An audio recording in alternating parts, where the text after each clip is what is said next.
How y'all doing? It's Kadie here, and welcome to the 4th episode. It's October 31st, aka Halloween. Wah. Today, find out Kadie's top 5 trending headlines, our all-time favorite Halloween films, television series, and more. Let's go!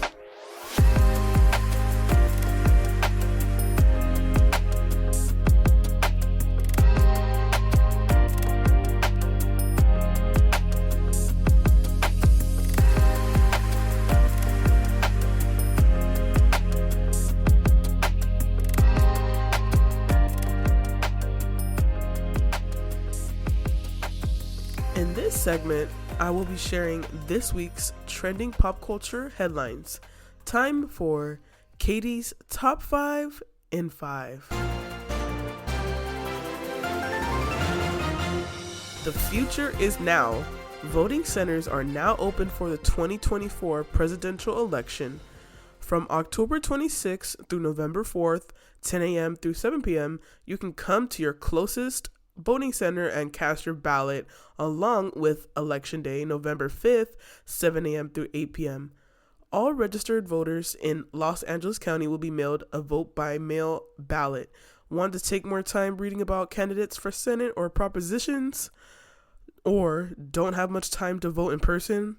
Well, you can vote in the safety of your home by returning your vote-by-mail ballot. Mailing of vote-by-mail ballots begin no later than 29 days prior to Election Day.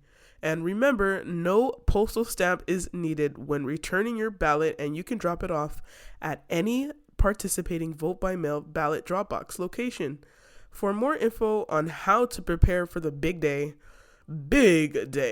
or to register to vote, which you guys, hopefully if not already, should register to vote, visit lavote.org or your local county's voting site for all the peeps tuning in elsewhere.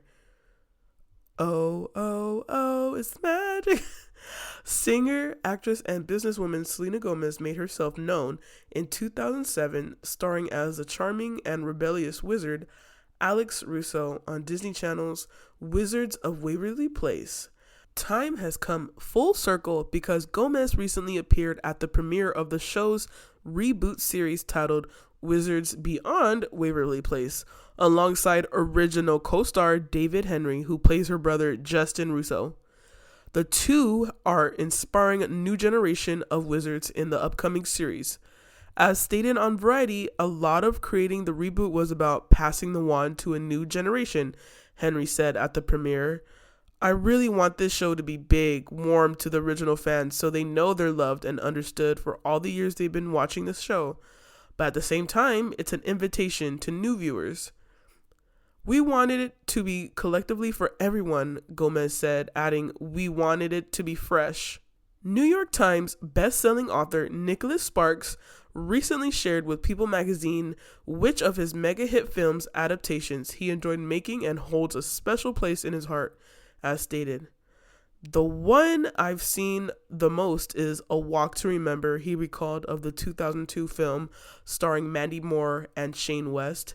When I had my kids growing up, they hadn't yet read a novel of mine, and they'd say, oh, can we see what you do?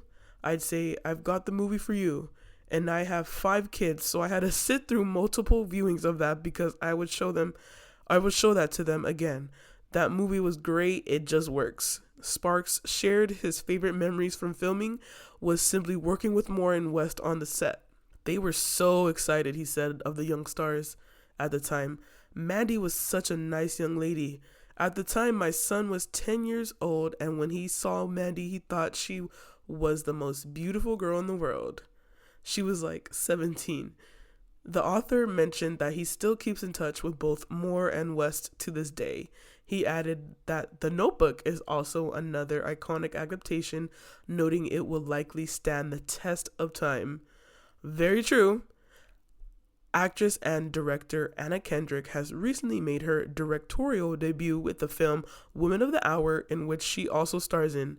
According to Variety, Anna Kendrick was asked during an interview on the Happy Sad Confused podcast to name the worst note she ever got from a director while filming, and she answered by calling out one filmmaker for strategically embarrassing her on set in front of dozens of extras. Kendrick was mocked and humiliated by the filmmaker for her improv skills, only for said skills to end up being featured in the film's trailers months later. I remember a director once in a room full of 100 extras or something like that being, hey, on this next one, just try something. Just make something up. Just improv something. Kendrick recalled. And I did it, and then the director called cut and came over, and once again, in front of 100 extras, was like, oof, let's go back to the script. It really felt like a very specific power move thing to embarrass me to gain dominance. It was very icky, Kendrick added of the situation. And then the thing that I improved ended up being, and then the thing that I ended up improving on ended up being in the trailer. So F you, she said. Looks like Kendrick got the last laugh, especially with her Woman of the Hour film. An aspiring actress crosses paths with a prolific serial killer in 70s LA when they're cast on an episode of The Dating Game, and it is based on a true story and on Netflix. Supermodel Gisele Bündchen is expecting her third child. This will be her first with boyfriend Joaquin Valente, according to People magazine. Bündchen has been dating the jiu-jitsu instructor since June 2023. Their baby will join Bündchen's son Benjamin Rain, who is 14, and daughter Vivian Lake, 11, who she shares with ex-husband and NFL superstar quarterback Tom Brady. Now it's time to dig a bit on some of these topics. And today, guys, is going to be me only. My co-host, Rosie, and Kaitlyn could not make it to today's episode. But don't worry, they'll be part of this episode at some point today. So just keep listening through the episode. We got a special segment later. But for now, I want to dig into some of these topics. I mean, hello? If you haven't voted yet, what are you even doing? Like, this is the election. If you've never voted before, like some of my quote-unquote family, friends, and other people I've been hearing that never voted, now is the time. It's very crucial. Also, I'm sick, if you guys haven't noticed in my voice, so I'm trying my best. But anyway, yeah, it's very crucial. I prefer to vote in person, only because in the last few days I've heard a few of those mail or drop-off box locations. Some people, I mean, don't want to say who supporters, but I mean, it seems like a certain candidate supporter activities setting those boxes on fire, guys. That's a trap right there. That's a setup. That's not just anything. They wait until close to election day and they say they weren't involved in anything, and then they go do stuff like this. We gotta make our voices heard. If you have a chance, if you already voted, good for you, but encourage everyone else. Your job is not over yet. If you voted, you need to motivate other people in your family, your friend group, your classmates, your coworkers, people on the street. I don't care. Like, this election matters, and not just presidential. Your local politicians, your local, everything counts. Study the propositions, everything. And that's all I'll say on that.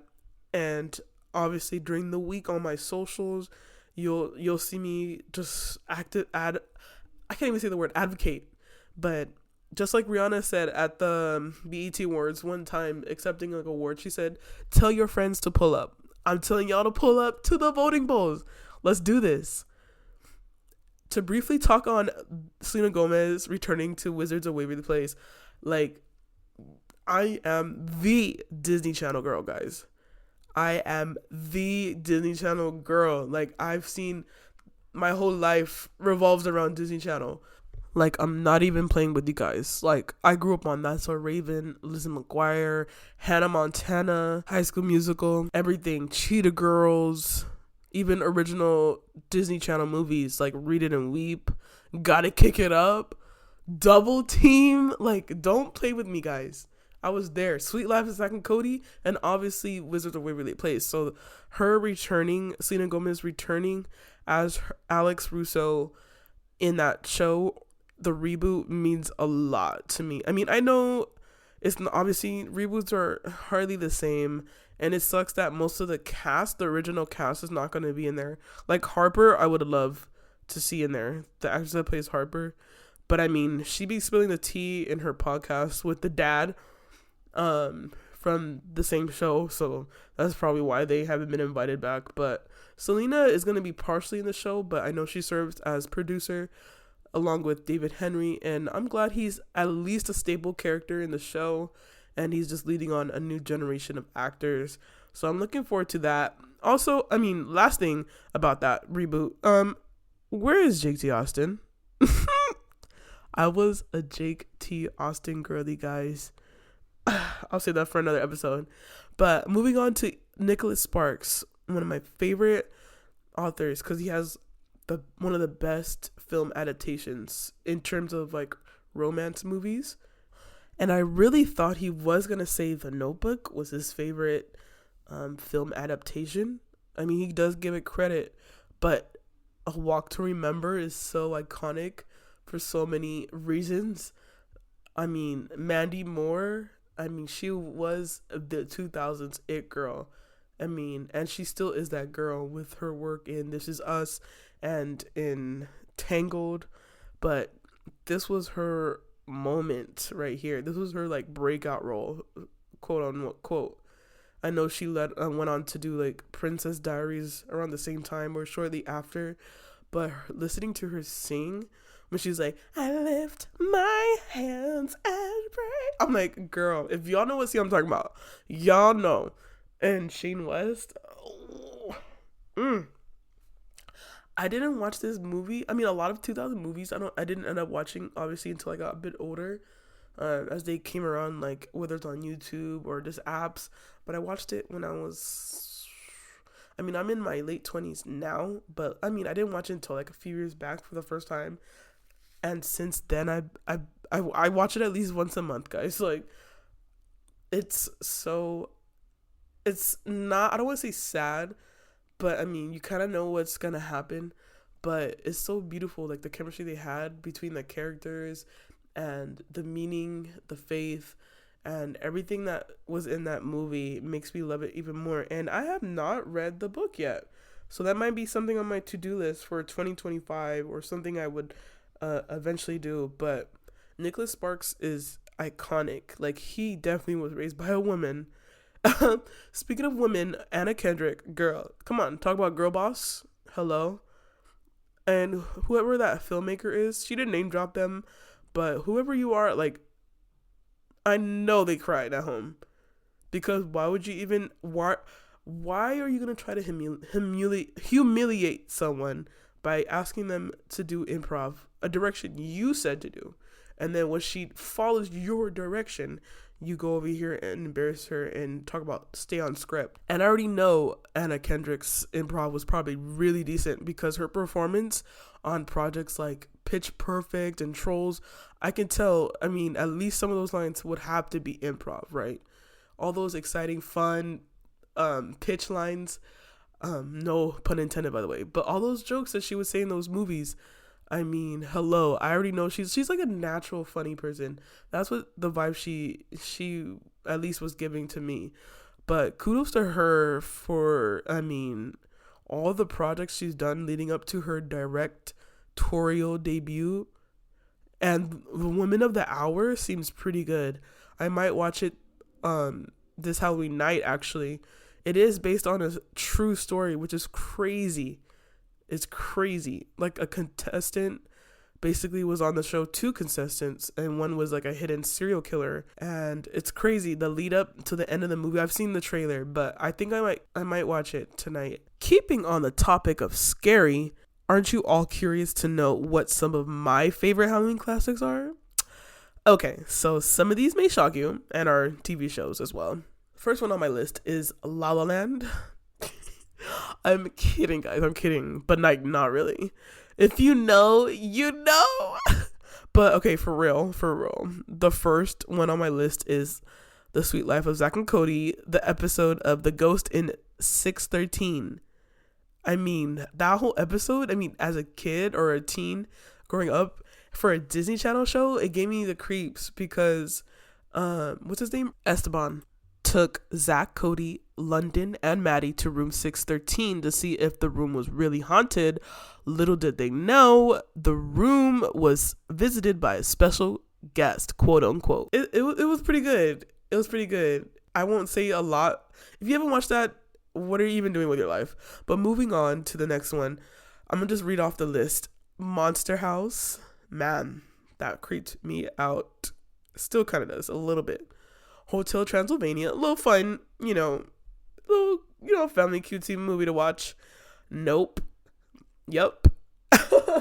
the irony, but that's definitely on the list because that was a wonderful performance. That was a great film, and that particular one takes more than one watch to really understand what Jordan Peele was trying to make the viewers grasp in that one. But also Hocus Pocus, a Halloween classic, obviously, and just a couple, just generally Scooby-Doo, the movies, or the show if you prefer, but the movie is pretty fun watch. And Courage the Cowardly Dog, specifically the King Ramses episode, Return the Slab. To this day, that kind of creeps me out. Like, oh my god, that show in general, I think any episode of that show would really resonate with Halloween. Even though my amazing co-hosts Rosie and Kaitlyn weren't able to be here today, they have shared a list of their own of their favorite Halloween classics, whether it's movie or show. So on that note, take it away, guys. Hello, everyone. It's Rosie, and happy Halloween! Oh my goodness, I can't believe the day is finally here. I love Halloween so much that to me, Halloween is basically a lifestyle. You don't have to wait until the day of to celebrate, but of course, when the day is here, oh, it is such a great celebration. I have so much fun. I have so much fun seeing everyone getting dressed up. I love taking my little brother trick-or-treating. And I love seeing the houses being decorated, and oh, it's here. I can't believe it. So I hope you have a wonderful time tonight. Whatever it is you're doing, if you're staying home, if you're going out, if you're giving away candy, if you're going with family to go trick or treating, I hope you have fun. Well, I did want to mention some of my favorite Halloween movies that I love seeing. And something that I've noticed is when it comes to seeing Halloween movies, I tend to want to relive my childhood during the holiday. And I love to watch Halloween cartoon specials, especially the Hey Arnold cartoon special when it's like the alien invasion episode. I love seeing that one because that one was my favorite growing up. But of course, I love watching the SpongeBob Halloween specials. I love watching from Nickelodeon to Disney Channel specials. They're just so fun. And speaking of Disney, I love watching Hocus Pocus because it was just so funny. And I still haven't seen the sequel. I know, if you've seen it, let me know what you think. But I want to wait until I watch the sequel. I do, because I just want the first one just to be in my heart and just all that I know. And when I do see the second one, I'm sure I'll love it. But for now, the first one will just be the only one in my mind. I don't know when I'll be ready to watch the sequel, but when I do, I'm sure I will love it. And of course, I love watching the Nightmare Before Christmas because I was just so hypnotized by the movie when I was a kid. I remember my dad rented it out for me from Blockbuster, and I was just so in love with everything, with the characters, with the music, just it was just something so different that I never experienced as a child. And so one thing that I found particularly cool is both Hocus Pocus and The Nightmare Before Christmas were released in 1993, the year I was born. And I know that these two films are really a staple in my life because I think those are the films that really developed me into celebrating Halloween as a lifestyle, not just, for the day. And also from Disney, I love watching Halloween Town because, who doesn't want to be a witch when they were a kid? And it was just so cool seeing the Halloween Town and then the real world, tying it together. But of course, we're never going to forgive Disney for we don't want to talk about it, right? But you know what I'm gonna say when they switch actresses in Halloween Town. Oh, I couldn't believe it. Oh, how could they do this to us? But yes, another thing that I love to watch during Halloween is The Simpsons Treehouse of Horror. I oh, they're such a big staple in my life because I looked forward to them every year. What are they going to deliver us this year? And I can't pinpoint a favorite one, but some of the ones that I really do enjoy watching are the ones where, for example, where Mr. Burns is a vampire, where Marge is a witch. But let me know what are your favorite Treehouse of Horror episodes. I mean, I also want to get a Treehouse of Horror tattoo one day. I think that would be so cool because these episodes really were fun to watch growing up. And I remember that. I remember having so much fun. And so I try to watch them only during the Halloween time, but of course when I'm bored, I'll just put it on. But yeah, those are some big ones. Let's see. So another one that I love to watch. I haven't seen it in a while, but because I'm mentioning my childhood and how much fun I had growing up with Halloween is another movie that I love to watch was The Little Vampire. It was one of my favorites. Another one of my favorites is Beetlejuice, and of course with the sequel, I cried when the theme song came on at the cinema. My little heart was just so happy. Like I couldn't believe we got a sequel. But of course, the first one is gonna always be one of my favorite films. And of course, I enjoy watching Practical Magic, The Craft, so many other films that I grew up watching later on in life. But even though they're Halloween, I'll still watch them, but I feel like in this point in my life, I love to watch Halloween movies that really cater to my childhood because, you know, I want to just keep reliving that part of my childhood and it makes me really happy. But of course, some of my favorite horror movies were made in the 90s. Obviously, The Addams Family and Adam's Family Values. I love Misery, love Dracula. Oh, there's just so much to talk about. Sleepy Hollow, Casper. Oh my goodness. Witches really scared me as a kid. I saw it once, and that one particular scene, if you've seen it, you know. I just could not watch it after. I want to watch it now as an adult to see how it'll affect me, but yeah, that movie scene really scared me. But I want to know some of your favorite movies. Just DM me on Instagram and Rosie Darko. I will have to talk about it. But for me, I just want to relive my childhood during this Halloween time. But have fun, be safe, and we'll be hearing from us for our next episode. Take care. This is Rosie. Have a good one. Happy Halloween. Yep, yep, yep. It is spooky season, and I'm so excited. I love spooky season. I love the crispness of the air when fall hits. I love a good crunchy leaf. That's my stuff. I love my Disney Channel original movies. It's very much a vibe. I'm personally more of a Christmas person. I enjoy the vibes of it more, but I do appreciate a good Halloween scare, thrill, what have you. Um, I've been having my personal marathon since October started. I feel like now that I'm an adult and like I don't watch cable anymore, it's a little bit harder to get in the spirit of, certain holidays because I'm not watching like all of the ads that like are Halloween themed or like fall themed, so it's kind of hard to get in spirit. So like I have to force myself to get in it myself. So I've been definitely streaming my favorite go-to Halloween movies on Disney Plus. I started off with the Halloween Town series, obviously one through three. The fourth one doesn't count. I do love and appreciate the fourth one, but to me, it's not canon.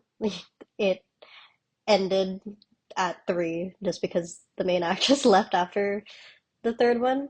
So I went through and watched those, and I watched Hocus Pocus the other day. And I'm recording this in my hotel room right now. So actually, it was on because there's cable here. So it was on Freeform. So I was watching Hocus Pocus for the second time. Those are like my go-tos. I also watch Twitches. I love Twitches. Tia Tamara. Tia Tamara. Yeah. So those are my absolute go-tos, and I've been trying to stream Corpse Bride, but I don't have a streaming service that I can watch it on. So that's very unfortunate for me because Corpse Bride is one of my favorite movies of all time. And I've also I also watched Nightmare Before Christmas because duh. So, yeah, those are my go-tos. Literally just all of the classics. I don't really watch like any of the new ones. Not because like I think they're not good or anything. They just don't put me in the spirit. Like I want to be in the spirit of Halloween. Like I want to feel like a kid again. Therefore, I am watching the movies and shows that I watched when I was a kid. I totally wish I could be one of those people who, when spooky season does come around, I'm like, horror movies, Scream, Michael Myers, The Conjuring. Like, I wish I was one of those people, but I genuinely, I can't do horror movies. I wish I was a spookier girl. I wish I was a spookier ghoul, but that's just not my forte. I can if I'm like with a group of friends and like I'll watch a scary movie, but I immediately will request to watch Disney right after just so I can get that out of my brain. So, Rosie, if you'd like to kind of ease me into that world and get me to get out of my comfort zone one of these spooky seasons, I would love that and highly appreciate it. Also, take a shot for every time I say spooky season. It's just it rolls off the tongue. It's like so much fun to say. But if you're listening to this and you want to re-listen to this to get our listeners up, yeah, take a shot every time I say spooky season. Yeah. All right, that's all for my bit. I'll see y'all next episode. All right, guys. So now it is time to read some of the hot takes of this week. All the submissions were submitted anonymously through our Instagram, and this week's theme, of course, keeping up with Halloween. We asked you guys what were some of your Halloween faves and classics that you watch at home, or specifically, what is your favorite Halloween classic? And I picked two submissions for today. The first one says Hocus Pocus is iconic. It's a must watch every spooky season. And I agree. And side note, a little tea, I work at Spirit Halloween and Hocus Pocus is one of the more popular costumes there. I mean, everything at this point is wiped out, but I mean, I would see a lot of people purchasing Hocus Pocus. So it's still iconic and pretty much relevant. Also, the second submission is very relevant. They said, The Nightmare Before Christmas is iconic because it's a classic film that reminds me of my childhood. Aw, that's a good way to remember your childhood. But I feel like Nightmare Before Christmas is a year-round movie. And that's really cool. If you have a movie that was projected to be for like Halloween, but it's very standard watch throughout the year, is crazy. And that's very awesome. I think Disneyland, they changed the Haunted Mansion for Halloween, I believe, to fit the Nightmare Before Christmas.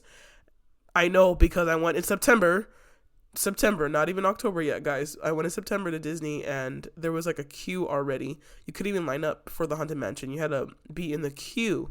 That's how popular it is. And I mean, like I said, it's just a classic, not just a Halloween classic, just a classic in general, and something you can watch even for Christmas as well. But anyway, thank you to my amazing fellow hosts, Rosie. Happy birthday! Y'all thought I was gonna let this episode end without saying happy birthday, Rosie. Happy birthday! And Kaitlyn for sharing such a passion for pop culture like me. We are gonna have a blast and have some cool things prepared for the listeners as our podcast continues. Lastly, I just want to say thank you for listening to a silly podcast about serious pop culture moments. And thank you for putting up with me today. I know my voice is not the best. I'm sick. I sneezed on the beat and the beat got sicker. Thank you, Beyonce. But thank you for putting up with me today, guys. Oh my goodness.